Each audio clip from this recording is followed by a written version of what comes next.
Sean Diddy Combs has just filed a brand new bid to get out of jail before his sentencing in a few months. From arguing he shouldn't be locked up for his swinger lifestyle, to highlighting the atrocious conditions at the MDC, to addressing allegations of violence, he is fighting for his life in this new letter to the judge. The situation inside Diddy's prison cell has gone from bad to absolutely terrifying. Reports coming out say the music mogul has been violently attacked, and the details are brutal. What was once just a rumor about tension behind bars has now turned into a full-blown nightmare. Will Sean Diddy Combs be released from jail? I know I've asked that question before so many different times here on Sidebar, but we have right now a brand new request from his legal team, a brand new filing from his defense team arguing for why he should be released now after that monumental verdict in his criminal case several weeks ago.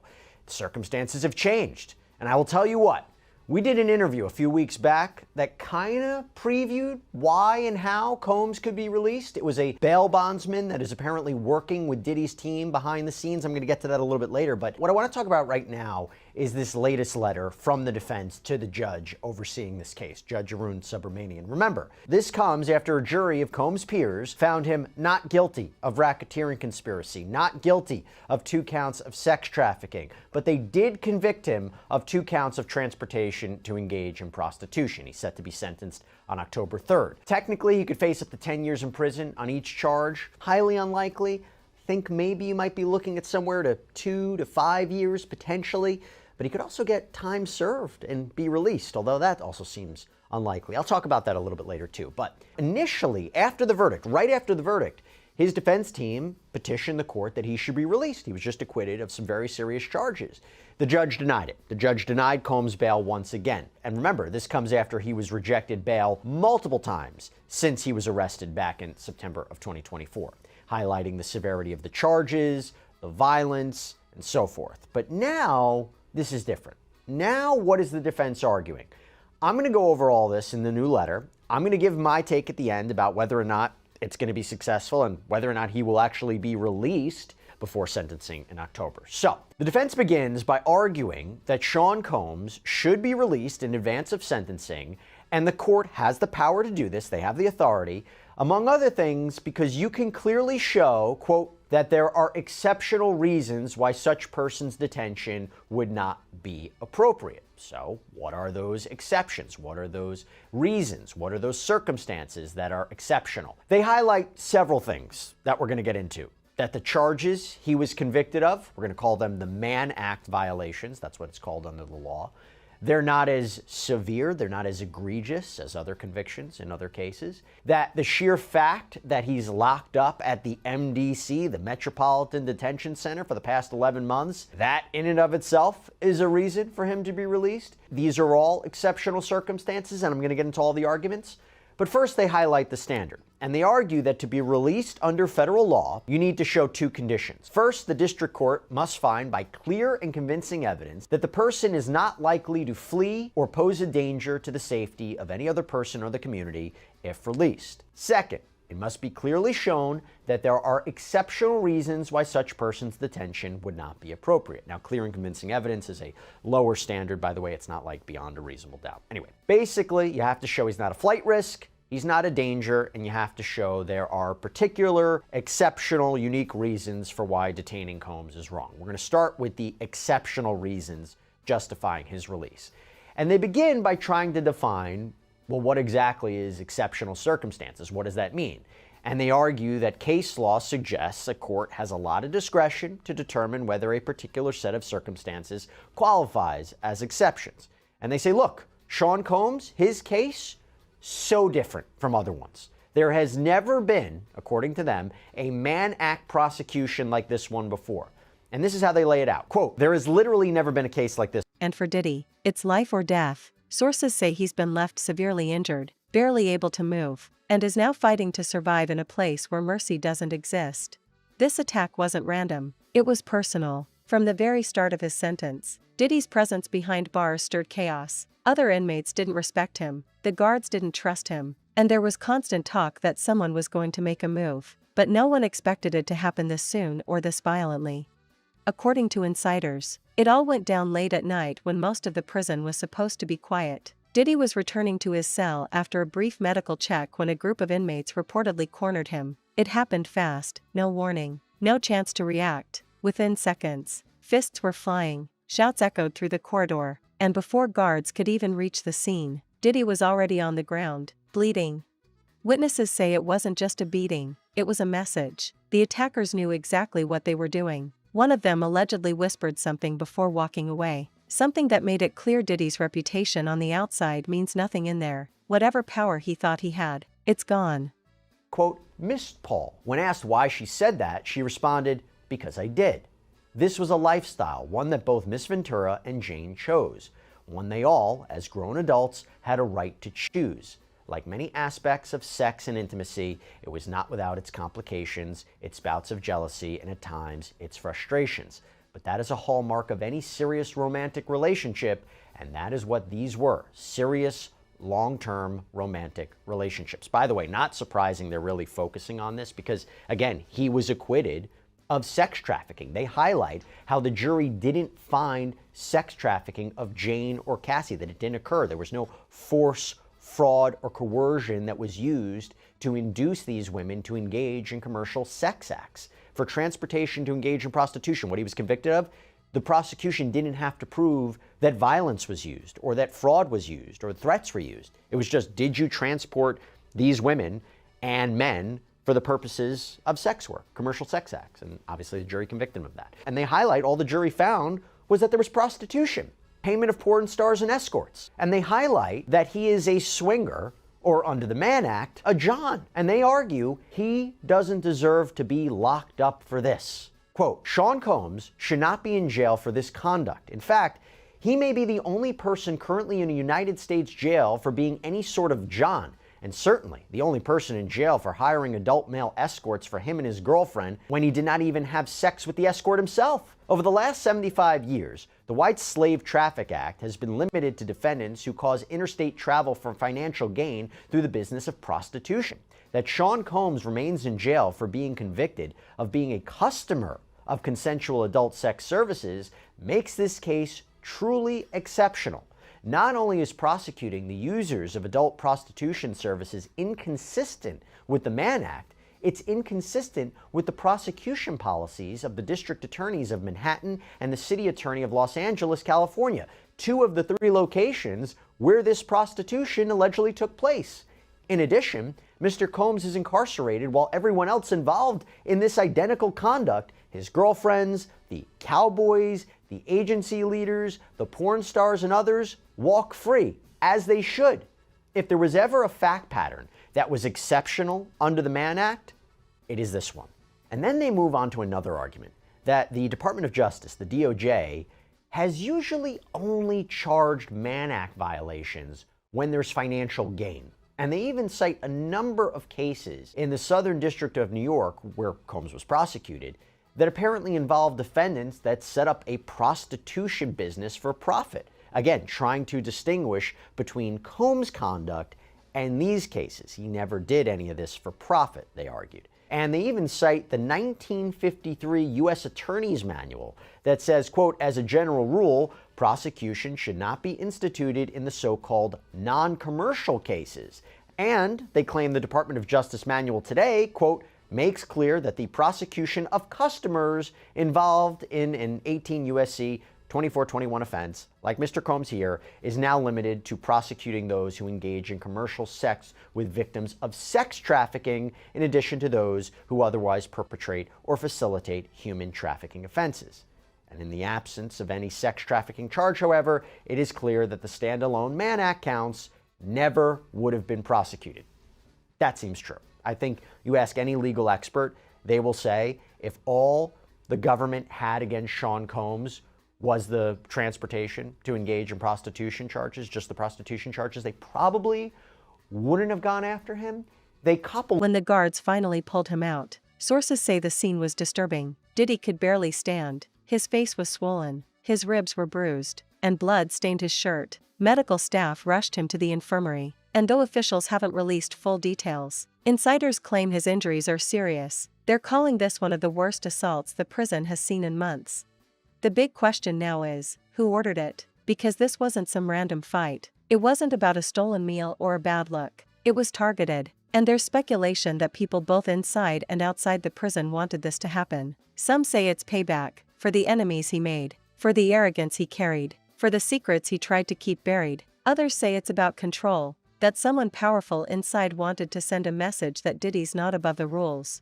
Either way, the attack has left him shaken to the core. Insiders say he's terrified. He's stopped eating, barely sleeps, and keeps asking for 24-hour protection. He's realized what everyone in there already knows: once you're marked in prison, you're Coupled it with racketeering, and they coupled it with sex trafficking. I agree with that. I don't think that they would have gone after him just for that. Anyway, the defense highlights how modern-day prosecutions of Johns is really when you're talking about exploiting vulnerable foreigners who don't speak English well, which again is not the case here. And they highlight how the only potentially comparable case in New York is where you had a retired police officer and a former judge who apparently hired women to have sex with a male fraternal group called the Jesters. But Combs' attorneys say, while there was no profit there, there's no profit here, there was sex trafficking of those prostitutes. That's what's different. Again, Combs was acquitted of sex trafficking in this case. And here's the main point, quote, "Moreover, the cases which involve defendants similarly situated to Mr. Combs have been released on bond pending sentencing. In reviewing the cases across the country where the primary or sole conviction was for a violation of 18 U.S.C. 2421, the defendants who were not charged with running a prostitution business have been released pending sentencing." And then Combs' attorneys make another argument for why Combs' conditions are exceptional. And it's about him being locked up at the MDC. They say that a district court judge in the Southern District in another case basically said how bad the MDC is. As Judge Furman noted, the state of affairs at MDC is unacceptable. In so noting, Judge Furman concluded that the conditions in the MDC qualify as exceptional reasons under the statute justifying, and this was the defendant in this case, Chavez's continuing release. Judge Furman found that the conditions at the MDC are, quote, "dreadful in many respects, but three warrant particular emphasis. 1. Continued reports of inordinate periods of lockdown. 2. Claims that the facility provides inadequate and or substantially delayed necessary medical care, a particular risk in this case. And 3. General issues about the conditions at the facility." These conditions have not abated in Mr. Combs' detention at the facility. As the court is aware, during Mr. Combs' incarceration at the MDC, the facility was subject to an interagency suite that was designed to achieve our shared goal of maintaining a safe environment for both our employees and the incarcerated individuals housed at MDC Brooklyn. They're actually quoting what the rationale was. In other words, there is a significant issue at the MDC related to the safety of employees and incarcerated individuals that require outside law enforcement action from multiple agencies to address. Importantly, MDC, as a jail, has a significant law enforcement presence within its walls 24 hours per day that are equipped with investigatory and often unregulated authority. Thus, the requirement of outside law enforcement agencies to ensure safety within the MDC is an admission that serious violence, mayhem, and chaos is occurring within the MDC that requires more than a Band-Aid raid, but rather surgery. Indeed, we are aware of ongoing threats of violence and actual violence in the facility such that Mr. Combs' safety is constantly at risk. And they go on to argue, though Mr. Combs has been a model inmate for his nearly year-long period of confinement, the violent conditions are still very much a concern for Mr. Combs and is an unnecessary confinement risk given the clear precedent of multiple similarly situated Mann Act convictions where defendants were released on conditions. Now, the government, by the way, would probably disagree with that statement of him being a model inmate. Remember when they accused Combs of trying to arrange three-way phone calls and buying the use of other inmates' phone privileges to try to make sure the government wasn't listening in, that he was never safe again. Guards have reportedly moved him to isolation, but that's not much comfort. Sources close to his legal team say he's been begging to be transferred, claiming he won't survive another week if he stays there. His lawyers are already filing emergency motions, arguing that the prison failed to protect him and that his life is in imminent danger. They're demanding he be moved to a safer federal facility. or even temporarily released for his own safety. But here's the thing, nobody's sure the system is going to help him. For years, Diddy moved through life untouched, untouchable. He always found a way out, always had a backup plan. But in prison, that power means nothing. The guards don't care who he was, and the inmates definitely don't care. To them, he's just another target. The attack has also sparked a massive reaction outside. Social media is in chaos. Fans are split, some are horrified, saying no one deserves to be treated like this, no matter what they've done. Others say it's karma, that after everything Diddy's been accused of and fall apart is the lens that they would then make their verdict. Why I say that is because if you think a person who's battered, someone who's been a victim, someone who's been assaulted in the ways that were described, most people have an idea as to how they will respond and act towards that, or their expectation if it happened to their loved one, how they'd expect their loved one to act. And in those situations, you don't expect someone to be tweeting, you don't expect somebody to be sending texts telling their abuser that they love them or that they want more of what took place. However, there are other people who see it from maybe more so the lens of a victim or someone who's been abused, who would say, you know what, that's not so beyond the pale of reason, because the abuse has been so entrenched in this person's mind that they then fall in love with their abuser. And so that's not something that they would, look askance upon or look down upon. So, one of the things about being in trial that I always remind my clients, is that despite all the rules that the judge gives people, no one leaves their life experience or their opinions at the courthouse door. It all makes its way into the courtroom and ultimately into the jury room. And that's why you can see such people who are on one side, like celebrating Diddy being acquitted on the much more serious charges, and other people who are like, how did this happen? I am upset. I feel like victims did not get justice today. Right, exactly. And emotions did run really high, especially when the verdict came down, because I think I myself was pretty surprised at some of the jury's decisions in relation to some of the charges where they found him not guilty. But, obviously they made their decision. They listened to the evidence. They saw all the exhibits, and they made the decision that they did. And say come sentencing that Sean Combs is sentenced to maybe a couple years behind bars in prison. But do you think even after this trial, after everything that we've learned, after the many civil lawsuits that were also filed, do you think that there's any type of way that Sean Combs can have a comeback at this point? Well, I think there's certainly a comeback that could be crafted and created, in which we as the public may see. Listen, this is a person who has lived his life in the public light, in the limelight, for decades, okay? And so, as has been said before, fame is one of the more addictive or most addictive drugs known to man. And so he was a very famous, and now some might say infamous person. The idea that he allows the narrative to end with the way in which the evidence came in and this kind of mixed bag verdict is not what's the word I'm looking for? If I don't see Diddy allowing the last chapter of his book to be written with this trial, instead, the person that he's held himself out to be and who we now understand him to be is someone who is going to say, look, this was a dark chapter in my life, but now I'm going to show you the phoenix rising from the ashes. And there are other chapters. And I think that he will make an even more concerted effort to be more philanthropic, to be more of a victim's advocate. And also, once he completes these programs, he can say, look, I was once an abuser of women, abuser of drugs, abuser of fame, abuser of power and fortune, but look who I am now. And so I think that's a pretty powerful story. And frankly, people love comeback stories. This is just the universe evening things out. The comments are ruthless, and the public's empathy seems to be fading fast. Meanwhile, the industry's gone quiet. The people who once called him a legend are silent. The friends who used to party with him every weekend, nowhere to be found. No one wants to be connected to this mess, not while the details of the attack are still unfolding and the world is waiting to see if Diddy even makes it out of this alive. Inside that cell, though, all the fame, all the luxury, all the ego, it means nothing now. He's trapped in a world where survival depends on fear, alliances, and luck. And after this attack, it's clear he has none of those left. Every day he wakes up not knowing if it'll be his last. Every sound, every step outside his cell could mean another attack, another attempt to finish what the first one started.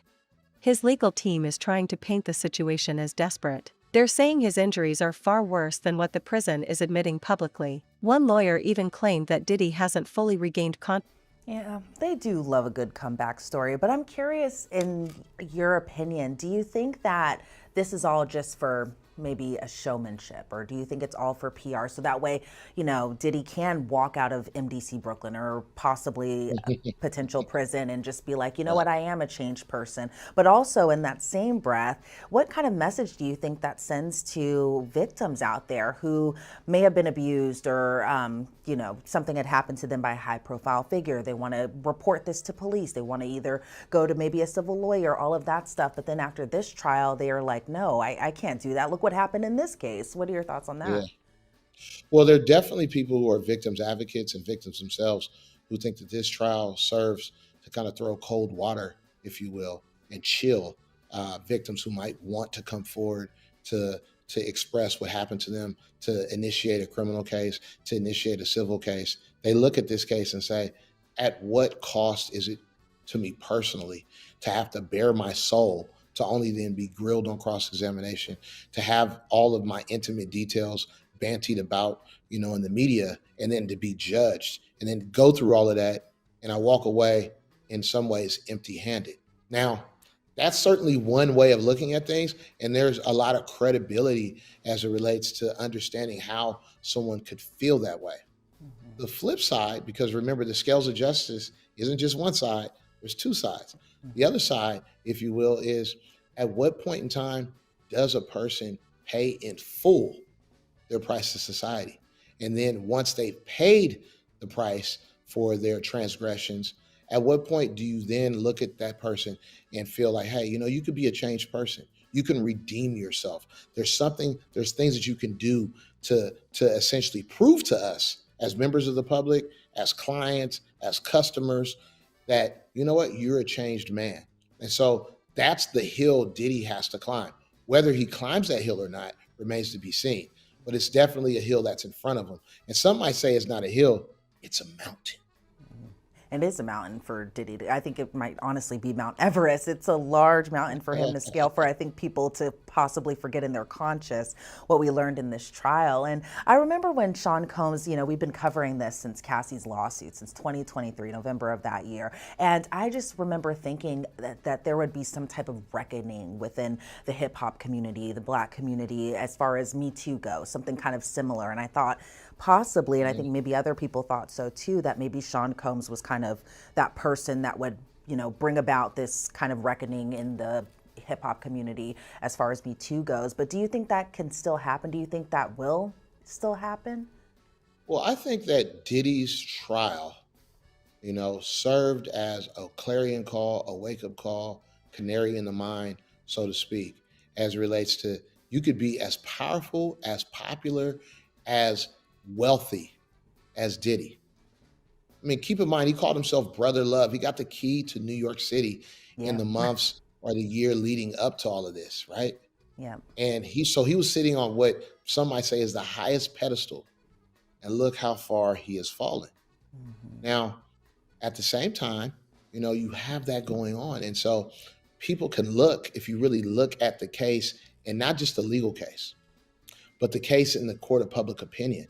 And victims, if you will, won, because he had consciousness since the attack, that he's been drifting in and out, hooked up to machines in the infirmary. Prison officials are denying it, but the truth is being buried under red tape and silence.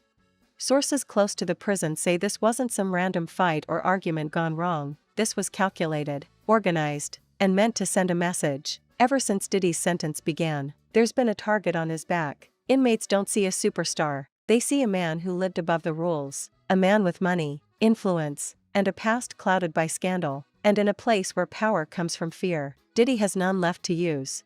The attack reportedly took place late one night during the usual lockdown hours. Diddy was being escorted back to his cell when a group of inmates cornered him in one of the darker corridors. It happened fast, no time to call for help, no guards in sight. Within seconds, chaos erupted, punches were thrown, kicks landed, and by the time the guards finally arrived, it was already too late. Diddy was on the floor, bleeding, barely conscious. So in federal court, this is actually very interesting. They rely very heavily on those pre-sentencing investigations. So essentially, what will happen is there'll be a federal probation officer, and they do these for almost every case, where they will do their own investigation, where they'll talk to family members, they'll talk to employers, they'll talk to neighbors, and they will make a recommendation to the court as to suitability for release, suitability for time. And that's something that federal judges traditionally really adhere to. They tend to put a lot of weight on those, far more than they do in state court.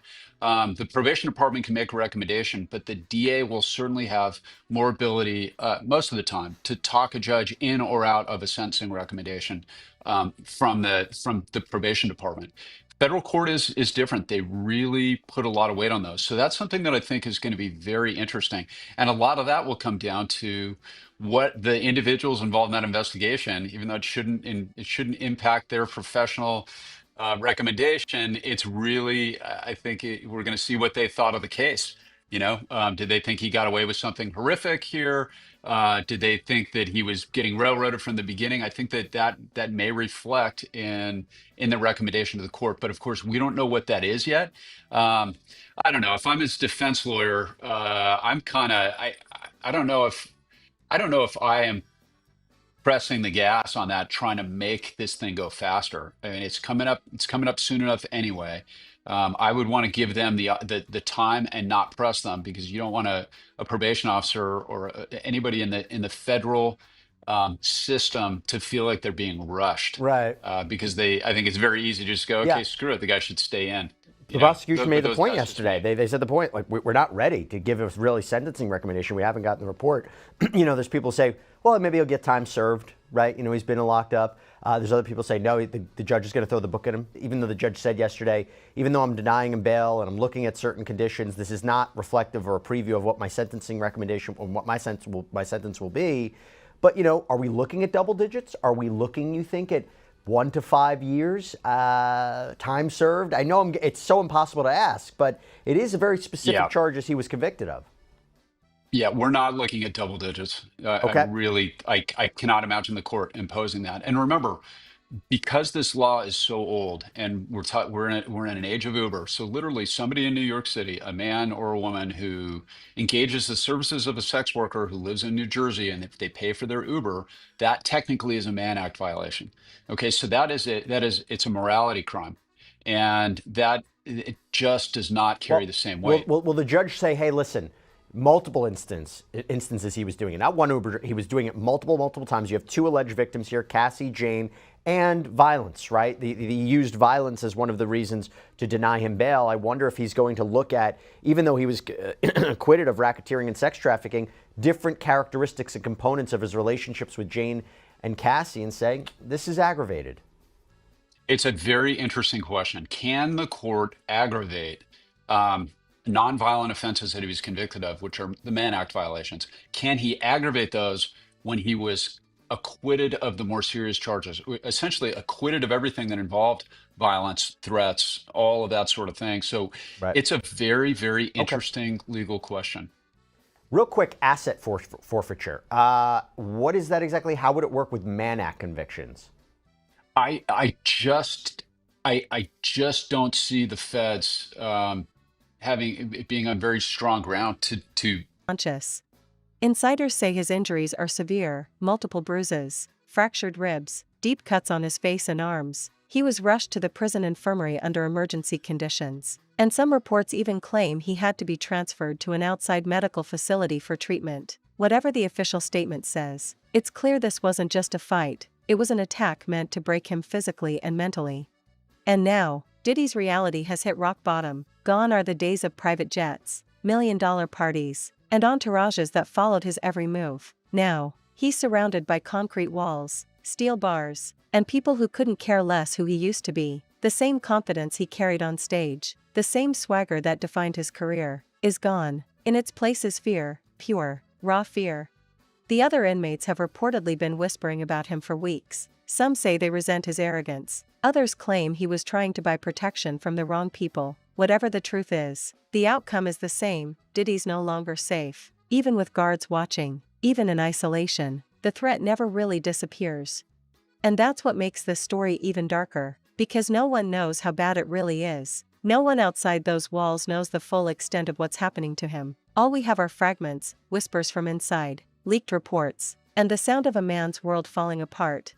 For Diddy, this isn't a scandal anymore, it's survival. The reality of prison life has hit him in the most brutal way possible. And now, he's just another name on the list of broken men who thought they could control the system. But inside those walls, the system always wins. Whether you believe he deserves it or not, one thing is undeniable: Diddy's prison nightmare has become real. He's not living in luxury anymore. He's not surrounded by yes men or bodyguards. He's living minute by minute, fighting just to stay alive. And as the violence inside continues to build, even his legal team is starting to admit what he's too afraid to say out loud, that he might not make it out alive.